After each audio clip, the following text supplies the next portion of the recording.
Okay guys, so if you're wondering why the power icon is grayed out on your Apple Watch, I'll explain that very quickly. So first, to get to the power menu, just hold the side button. So don't just press it, hold down on it. So usually you just press the power button and then slide the power off. For me though, it's grayed out. So the reason for this is very simple, it's because it's being charged. To turn it off, take it off the charger and it should work. Yep, now I can press it and slide the power off. So this cannot be turned off when it's charging.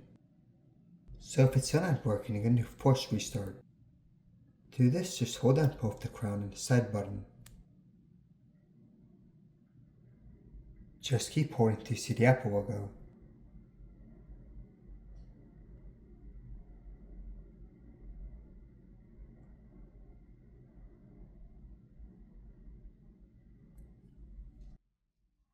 So yeah, then when you hold the side button, it should be there.